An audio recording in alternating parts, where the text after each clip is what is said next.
بسم اللہ الرحمن الرحیم۔ السلام علیکم معزز سامعین کرام، حضرت محمد صلی اللہ علیہ وسلم پیر کے دن پیدا ہوئے، پیر کے دن مکہ سے ہجرت کی، پیر کے دن مدینہ منورہ تشریف لائے اور وصال بھی 12 ربیع الاول پیر کے دن ہوا۔ آپ کی مدت مرض 12 دن تھی اور آپ کا بخار سر درد کے سبب تھا۔ جب حضرت محمد صلی اللہ علیہ وسلم پر سورت مبارکہ نازل ہوئی تو آپ صلی اللہ علیہ وسلم نے ارشاد فرمایا، مجھے میرے انتقال کی خبر دے دی گئی ہے۔ اس کے بعد آپ صلی اللہ علیہ وسلم ام المومنین حضرت عائشہ صدیقہ رضی اللہ تعالی عنہا کے گھر اس حال میں تشریف لائے کہ آپ کو سخت بخار تھا۔ حضرت بلال رضی اللہ تعالی عنہ فرماتے ہیں، میں جب صبح کو بیدار ہو کر آپ صلی اللہ علیہ وسلم کے پاس حاضر ہوا تو میں نے عرض کیا، اے اللہ کے رسول، تو آپ صلی اللہ علیہ وسلم نے حضرت فاطمہ رضی اللہ تعالی عنہا کو کہا، اے فاطمہ، بلال سے کہو ابو بکر کو سلام کہو اور کہو کہ لوگوں کو نماز پڑھائے۔ حضرت بلال فرماتے ہیں، میں روتا ہوا واپس ہوا، میں مدینہ کی گلیوں میں گھومتا رہا اور کہتا رہا، آ میرے سردار، آ میرے جلیل القدر نبی، کاش بلال کو اس کی ماں نہ جنتی۔ اس کے بعد حضرت بلال مسجد آئے تو مسجد لوگوں سے بری ہوئی تھی۔ حضرت بلال نے جب حضرت ابو بکر صدیق رضی اللہ تعالی عنہ سے ملاقات کی اور حضور کا سلام اور پیغام دیا، اس کے بعد حضرت بلال نے صدا لگا کر نماز کے لیے اقامت کہی۔ جب اللہ اکبر کہا تو سب مسلمان رونے لگے۔ حضرت بلال پر رکعت تیاری ہو گئی، وہ رونے لگے اور روتے روتے اقامت کہی۔ اس کے بعد حضرت ابو بکر صدیق رضی اللہ تعالی عنہ آگے بڑھے اور لوگوں کو امامت کروائی۔ جب آپ رضی اللہ تعالی عنہ نے بسم اللہ پڑھ کر سورۃ فاتحہ کی تلاوت شروع کی تو آپ کی نظر اس جگہ پر پڑی جہاں سرکار دو عالم صلی اللہ علیہ وسلم تشریف فرمایا کرتے تھے، تو رونے سے آپ کی ہچکی بن گئی تو سب لوگ رونے لگے۔ جب حضور نے لوگوں کا رونا دھونا سنا تو حضرت فاطمہ سے پوچھا، یہ مسجد میں رونے کی آواز کیسی ہے؟ انہوں نے عرض کی کہ لوگوں نے آپ کو نماز میں نہیں پایا اس لیے رو رہے ہیں۔ آپ نے اپنا سر مبارک اٹھایا اور دعا کی، اے اللہ، بخار پر مامور فرشتے کو حکم دے کہ تیرے نبی کی سختی تھوڑی سی کم کر دے تاکہ میں جا کر لوگوں کو نماز پڑھا لوں اور دنیا چھوڑنے سے پہلے اپنے صحابہ کو الوداع کہہ دوں۔ اس کے بعد نبی علیہ السلام نے وضو فرمایا اور حضرت سیدنا فضل بن عباس، حضرت اسامہ بن زید، حضرت علی رضی اللہ تعالی عنہ کا سہارا لے کر گھر سے باہر تشریف لائے۔ جب مسلمانوں نے حضور کے مسجد میں داخل ہوتے ہوئے قدم دیکھے تو آپ کی آمد محسوس کی تو صف در صف جدا ہوتے جاتے، آپ ان کے درمیان سے گزر جاتے، یہاں تک کہ آپ محراب کے پاس پہنچ گئے۔ حضرت ابو بکر صدیق رضی اللہ تعالی عنہ کے برابر کھڑے ہو کر لوگوں کو نماز پڑھائی۔ اس کے بعد آپ صلی اللہ علیہ وسلم منبر پر تشریف فرما بیٹھے اور ارشاد فرمایا، اللہ کی حمد و ثنا کی اور الوداع کہنے والوں کی طرح چہرے مبارک لوگوں کی طرف متوجہ کیا اور فرمایا، اے لوگو، کیا میں نے تم کو رسالت نہ پہنچا دی اور نصیحت اور امانت ادا نہ کر دی؟ لوگوں نے کہا، کیوں نہیں اللہ کے رسول، بے شک آپ نے رسالت پہنچا دی، امانت ادا کر دی اور امت کی خیر خواہی کی اور اللہ کی عبادت کی جہاں تک کہ آخری وقت آپ کا آ گیا۔ اللہ آپ کو ہماری طرف سے ہر نبی کی جزا سے افضل جزا دے۔ اس نے ہر نبی کو اس کی امت کی طرف سے عطا کی۔ پھر آپ صلی اللہ علیہ وسلم منبر سے اترے اور صحابہ کرام کو الوداع کہا، ان سے ہاتھ ملایا۔ تمام صحابہ کرام رو رہے تھے۔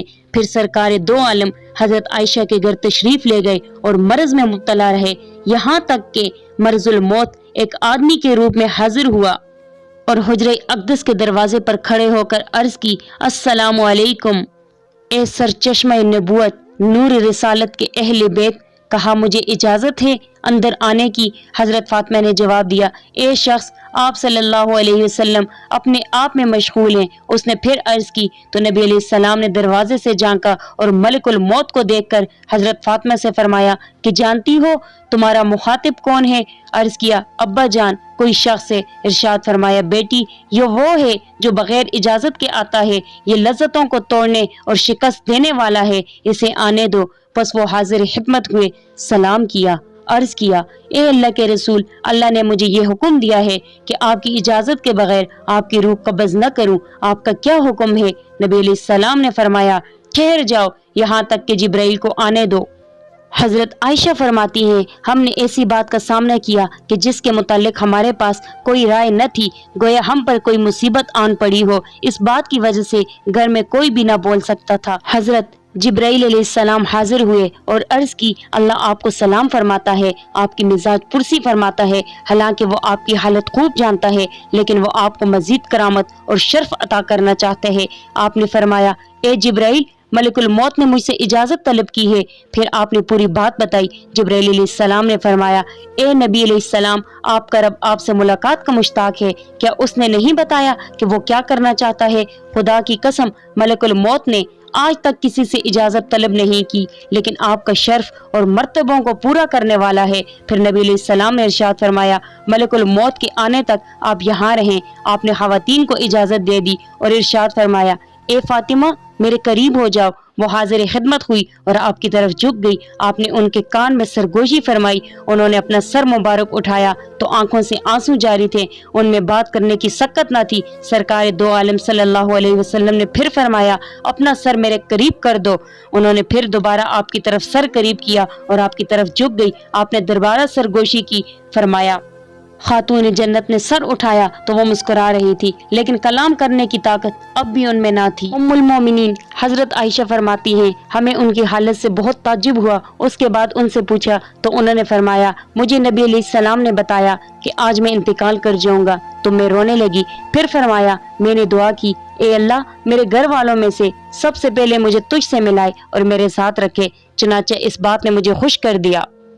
پھر ملک الموت حاضر خدمت ہوئے، سلام کیا اور اجازت طلب کی۔ اجازت ملنے کے بعد عرض کیا اے اللہ کے رسول اب مجھے آپ کا کیا حکم ہے؟ ارشاد ہوا مجھے میرے رب سے ملا دو۔ انہوں نے عرض کی جی ہاں آج ہی ملا دیتا ہوں، اور جبرائیل امین بھی یہ عرض کرتے ہوئے چل پڑے اے اللہ کے رسول آج میں آخری بار زمین پر اترا ہوں، وہی لپیٹ دی گئی، دنیا سمیٹ دی گئی، مجھے دنیا میں آپ کے علاوہ کسی سے کوئی کام نہ تھا اور مجھے آپ کی محبت ہی منظور تھی۔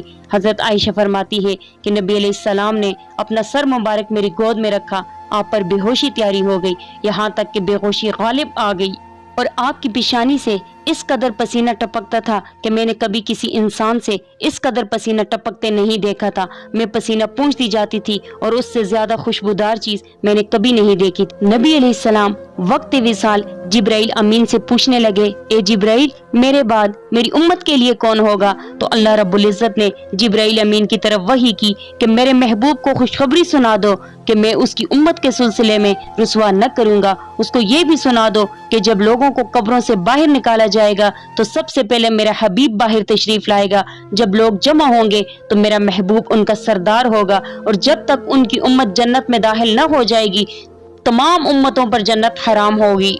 یہ سن کر نبی علیہ السلام نے فرمایا اب میری آنکھیں ٹھنڈی ہو گئی ہیں، میرا دل خوش ہو گیا ہے۔ جب آپ کو ہوش آیا تو حضرت عائشہ فرماتی ہیں کہ میں نے عرض کیا میرے ماں باپ آپ پر قربان ہو، آپ کی پیشانی پر اس قدر پسینے کیوں ہیں؟ نبی علیہ السلام نے فرمایا عائشہ مومن کی جان پسینے کے ذریعے نکلتی ہے اور کافر کی جان گدے کی طرح نکلتی ہے۔ حضرت عائشہ فرماتی ہیں کہ نبی علیہ السلام کا سر مبارک میری گود میں ہی تھا کہ آپ نے اپنی جان اپنے رب کے سپرد کر دی۔ آپ کے وصال کی خبر سب سے پہلے امیر المومنین حضرت ابوبکر صدیق رضی اللہ تعالی عنہ کو ہوئی، وہ سب سے پہلے حاضر ہوئے۔ نبی علیہ السلام کے چہرے اقدس پر یمنی چادر تھی، آپ نے چہرے مبارک سے چادر ہٹائی، بوسہ لیا اور روتے روتے عرض کی اے اللہ کے رسول میرے ماں باپ آپ پر قربان ہوں، آپ نے پاکیزہ زندگی گزاری اور پاکیزہ وصال فرمایا، جو موت اللہ نے آپ کے لیے لکھ دی وہ آپ نے پا لی، اسلام کے لیے خیرخواہی پر اللہ آپ کو بہترین جزا عطا فرمائے۔ پھر حضرت ابوبکر صدیق رضی اللہ تعالیٰ عنہ لوگوں کی طرف نکلے اور آپ کے وصال کی خبر دی۔ حضرت فاطمہ رضی اللہ تعالیٰ عنہ کی فریاد نکلی اے میرے عظیم باپ۔ حضرت حسن اور حسین نے صدا لگائی اے ہمارے جد کریم۔ ہر مسلمان غم کے عالم میں ڈوب کر کہا اے ہمارے رنج و علم۔ حضور کے وصال پر خلفائے راشدین حضرت ابوبکر صدیق رضی اللہ تعالیٰ عنہ، حضرت عمر بن خطاب رضی اللہ تعالیٰ عنہ، حضرت عثمان رضی اللہ تعالیٰ عنہ اور حضرت علی رضی اللہ تعالیٰ عنہ کی آنکھوں سے آنسو جاری۔ سامعین کرام، دنیا میں رہنے کی خواہش کیوں کی جاتی ہے؟ حالانکہ نبی علیہ السلام نے بھی اس دنیا کو چھوڑ دیا، نبی علیہ السلام کے وصال کے بعد بھی اس دنیا میں ہمیشہ رہنے کی خواہش ہم کیوں کرتے ہیں؟ کیا ہمارے میں ان لوگوں کے لیے عبرت نہیں جنہیں گزشتہ سالوں، مہینوں اور زمانوں میں ختم کر دیا؟ کیا ہمارے لیے ان لوگوں میں کوئی غور و فکر نہیں جنہیں موت نے ہم سے جدا کر دیا؟ ان میں کوئی بزرگ تھا، کوئی درمیانی عمر تھا، کوئی نوجوان تھا، کوئی بچہ تھا، کوئی مرد تھا، کوئی عورت تھی، جبکہ کوئی بچہ پیدا ہوتے ہی رائے آخرت پر چل پڑا۔ کیا ہم نے ان سے عبرت نہ پکی جن کو اپنے ہاتھوں سے دفنایا، جیسے دوست، احباب، بھائی، بہن، والدین وغیرہ؟ تو کب تک ہم دنیا کی زندگی کی طرف متوجہ رہیں گے؟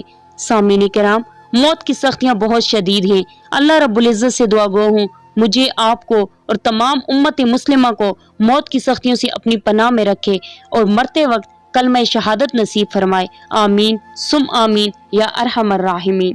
امید کرتی ہوں آپ کو آج کی ویڈیو ضرور پسند آئی ہوگی۔ ویڈیو کو لائک اور شیئر کریں۔ مزید اچھی اور اسلامی ویڈیو کے لیے ہمارے چینل کو سبسکرائب کریں۔